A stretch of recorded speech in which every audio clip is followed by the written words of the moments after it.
بسم اللہ الرحمن الرحیم۔ جی کاشانہ بصیرت کے یوٹیوب چینل سے میں آفتاب فاطمہ 16 پارٹ کے ساتھ آپ سے مخاطب ہوں۔ ہمارا مطالعہ جاری ہے کتاب خاندان کے اخلاق کا، اور یہاں ہم اب آغاز کرتے ہیں صفحہ نمبر 151 سے، اور یہاں پہ نیا ٹاپک ہے بچوں کی پرورش۔ لکھا ہے، عورت کی ایک بہت حساس اور سنگین ذمہ داری بچوں کی پرورش ہے۔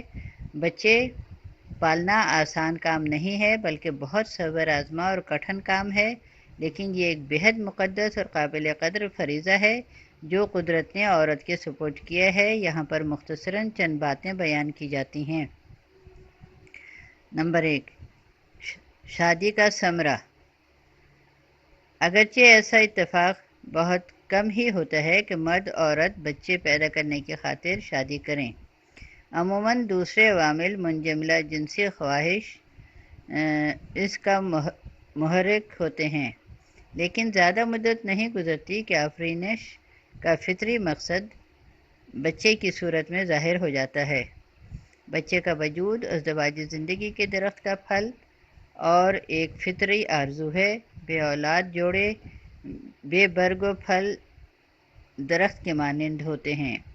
بچے کا وجود شادی کے رشتے کو مستحکم کرتا ہے۔ بچے کی معصوم گلکاریاں گھر کے ماحول میں رونق پیدا کرتی ہیں۔ گھر اور زندگی سے میاں بیوی کی محبت اور دلچسپی میں اضافہ ہوتا ہے۔ باپ کو سعی اور کوشش کے لیے سرگرم اور ماں کو گھر میں مشغول رکھتے ہیں۔ اگلا پیراگراف شروع میں شادی جنسی حوث، جسمانی خواہشات اور جذباتی عشق و محبت کی ناپائیدار اور متزلزل بنیادوں پر قائم ہوتی ہے۔ یہی وجہ ہے کہ ہمیشہ اس کے ٹوٹنے کا دھڑکا لگا رہتا ہے۔ طاقتور ترین عامل جو اس کو پائیدار بنانے کا ضامن ہوتا ہے وہ اولاد کا وجود ہے۔ جوانی کا نشاط انگیز دور جلد ہی گزر جاتا ہے۔ جنسی خواہشات اور ظاہری عشق ٹھنڈا پڑ جاتا ہے۔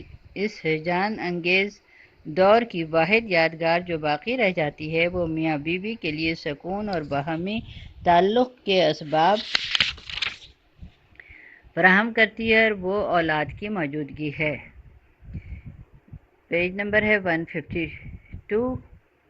یہی سبب ہے کہ حضرت امام زین العابدین علیہ السلام فرماتے ہیں، انسان کی سعادت اسی میں ہے کہ ایسی صالح اولاد رکھتا ہو جس کی مدد کی امید کر سکے۔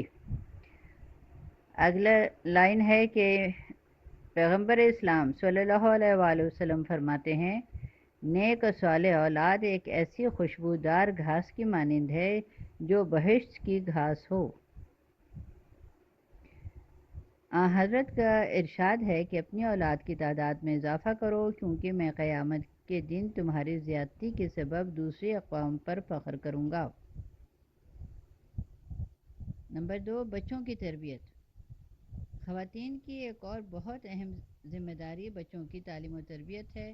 اس سلسلے میں ماں باپ دونوں کی ذمہ داری ہوتی ہے، لیکن اس ذمہ داری کا زیادہ بوجھ ماں کے کندھوں پر ہوتا ہے، کیونکہ وہی ہر وقت بچوں کی دیکھ بھال اور حفاظت کر سکتی ہے۔ اگر مائیں ایک ماں کے مقدس اور اہم فرائض سے پوری طرح واقف ہوں تو سماج کے نونہالوں کی صحیح طریقے سے پرورش اور تعلیم و تربیت کر سکتی ہیں، اور ایک معاشرہ کی عام حالت بلکہ دنیا کی پوری طرح دگرگوں اور ایک معاشرے کی عام حالت بلکہ دنیا کو پوری طرح دگرگوں کر سکتی ہیں۔ اس بنا پر بلا خلاف تردید کہا جا سکتا ہے کہ معاشرے کی ترقی و پسماندگی کا دار و مدار خواتین پر ہوتا ہے۔ یہی وجہ ہے کہ حضرت صلی اللہ علیہ وآلہ وسلم کا فرمان ہے کہ ماں کے پاؤں کے نیچے جنت ہے۔ وہ بچے جو آج گھر کے چھوٹے سے ماحول میں تعلیم و تربیت پاتے ہیں، کل سماج کا ذمہ دار عورت اور مرد بنیں گے۔ ہر وہ سبق جو آج گھر کے ماحول میں ماں باپ کے سائے میں سیکھتے ہیں، کل کے سماج میں اس پر عمل کریں گے۔ اگر خاندانوں کی اصلاح ہوگی تو معاشرے کی بھی یقیناً اصلاح ہو جائے گی۔ پیج نمبر ہے 153۔ چونکہ معاشرہ ان ہی خاندانوں سے تشکیل پاتا ہے، اگر آج کے بچے بدمزاج، جھگڑالو، ظالم، چاپلوس، دروغگو، بد اخلاق، کوتاہ فکر، بے ارادہ، نادان، ڈرپوک، شرمیلے، خود غرض، زرپرست، لاؤبالی اور جبریہ ماحول میں پرورش پائیں گے تو کل بڑے ہو کر انہی بری صفات میں مبتلا ہو کر برے معاشرے کی تشکیل کریں گے۔ اگر آج آپ کے خوشامد اور چاپلوسی اگر اگر آج آپ سے خوشامد اور چاپلوسی کر کے کوئی چیز لیں گے تو کل ظالموں کی بھی خوشامد کریں گے۔ اس کے برعکس اگر آج کے بچے سچے، بہادر، بلند ہمت، خوش اخلاق، خیر خواہ، بردبار، ایماندار، رحم دل، انصاف پسند، اعلیٰ نفس، حق گو، امانت دار، دانا، روشن فکر اور ملائم لہجے میں بات کرنے والوں کی صورت میں تربیت پائیں گے تو کل یہی اعلیٰ صفات کامل صورت میں ظاہر ہوں گی۔ اگلا پیراگراف، اس بنا پر والدین خصوصاً ماؤں کی اپنے بچوں اور معاشرے کے سلسلے میں بہت بڑی اور بھاری ذمہ داری ہوتی ہے۔ اگر آپ نے اپنے بچوں کی تربیت کے سلسلے میں صحیح تعلیم و تربیت کے اصولوں پر عمل کیا تو یہ آئندہ کے معاشرے کی بہت بڑی خدمت ہوگی، اور اگر اس عظیم ذمہ داری کو انجام دینے میں کوتاہی کی تو قیامت کے روز والدین اس کے ذمہ دار ہوں گے۔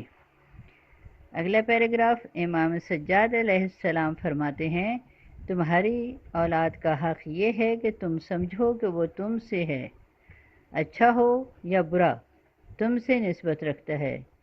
اس کی پرورش اور تنبیہ اور خدا کی جانب اس کی رہنمائی کرنے اور فرما برداری میں اس کی مدد کرنے کے سلسلے میں تمہاری ذمہ داری ہے۔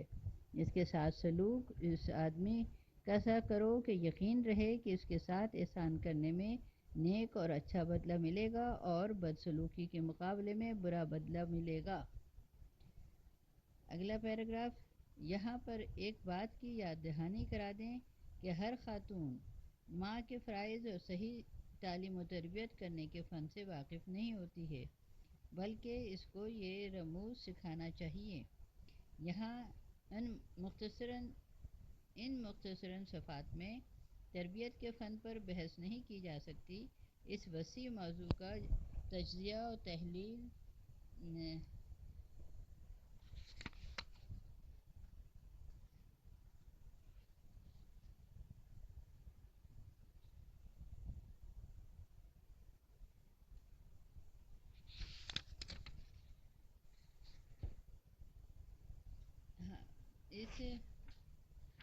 اس لائن کو میں ذرا دوبارہ پڑھتی ہوں کہ یہاں مختصراً صفحات میں تربیت کے فن پر بحث نہیں کی جا سکتی اور اس وسیع موضوع کا تجزیہ و تحلیل نہیں کیا جا سکتا۔ اب صفحہ نمبر ہے 154۔ یہ موضوع دقیق اور تفصیل طلب ہے جس کے بیان کے لیے ایک الگ کتاب کی ضرورت ہے۔ خوش قسمتی سے اس موضوع پر بہت سی کتابیں لکھی جا چکی ہیں۔ دلچسپی رکھنے والے مائیں اس کا مطالعہ کر سکتی ہیں اور اپنے ذاتی تجربوں سے بھی استفادہ کر سکتی ہیں، اور ہوشیار خواتین تربیت کے اصول و ضوابط پر عمل کر کے اور ان کے آثار اور نتائج پر توجہ کر کے جلد ہی تربیت کے فن میں مہارت پیدا کر سکتی ہیں۔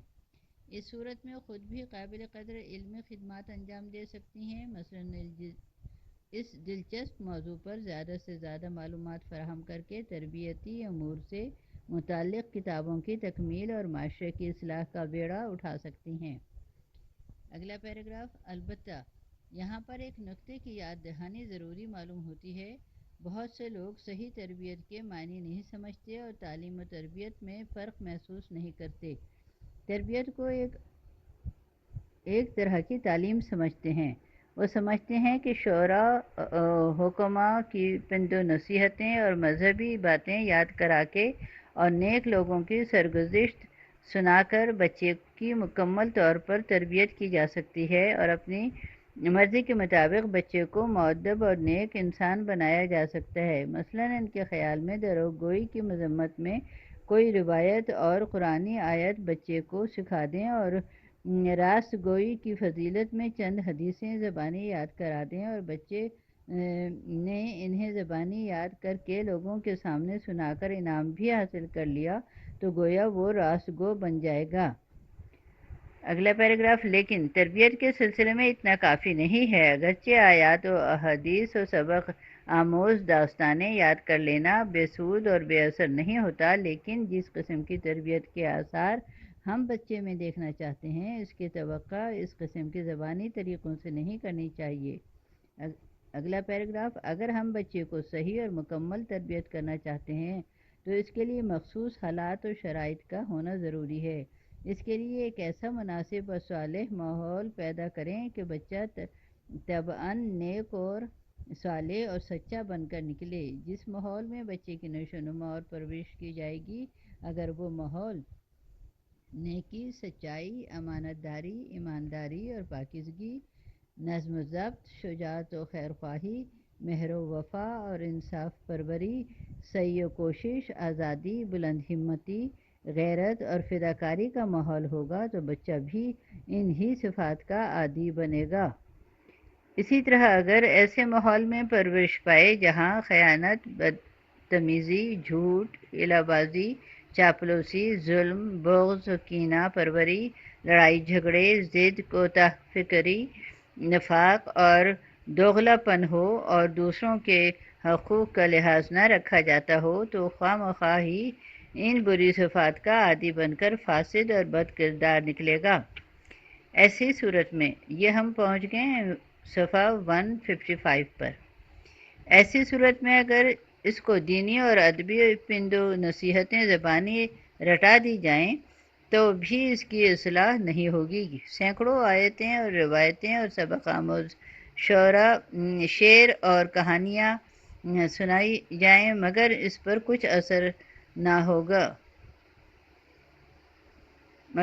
کچھ اثر انداز نہ ہوں گی، کیونکہ زبانی جمع و خرچ سے کچھ حاصل نہیں ہوتا جب تک کہ عملی کردار پیش نہ کیا جائے۔